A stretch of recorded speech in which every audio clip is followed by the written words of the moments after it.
ദൈവം എത്രയോ സിമ്പിളാണെന്ന് നമുക്ക് പറഞ്ഞു തരികയാണ് ഓരോ ക്രിസ്മസും. ക്രിസ്മസുമായി ബന്ധപ്പെട്ട എല്ലാ കാര്യങ്ങളിലും ദൈവം സംസാരിച്ചത്, ഓരോ മനുഷ്യനോടും സംസാരിച്ചത് അവന് മനസ്സിലാകുന്ന ഭാഷയിലാണ്.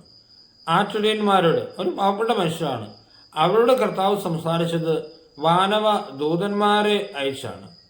പരിശുദ്ധ അമ്മയോട് സംസാരിച്ചപ്പോൾ ഗബ്രിയേൽ മാലാഖയെ നേരിട്ടയച്ചു. യേശുപിതാവിനോട് സംസാരിച്ചത് സ്വപ്നത്തിലൂടെയാണ്. ജ്ഞാനികളോട് കർത്താവ് അരുൾ ചെയ്തത് അവർക്ക് നക്ഷത്രം കാണിച്ചു കൊടുത്തുകൊണ്ടാണ്. അതായത് ഓരോ മനുഷ്യനും പരിചയമുള്ള, അവന് മനസ്സിലാകുന്ന ഭാഷയിൽ അവനോട് സംസാരിക്കാൻ കർത്താവിന് സാധിക്കും.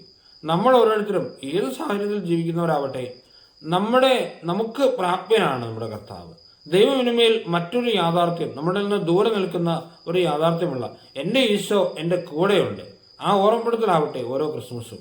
നമ്മുടെ കർത്താവ് യേശുമിശിഹായുടെ കൃപയും പിതാവായ ദൈവത്തിൻ്റെ സ്നേഹവും പരിശുദ്ധാത്മാവിന്റെ സഹവാസവും നമ്മെല്ലാവരുടെ കൂടെ ഇന്നും എപ്പോഴും ഉണ്ടായിരിക്കട്ടെ, എപ്പോഴും എന്നേക്കും. ആമേൻ.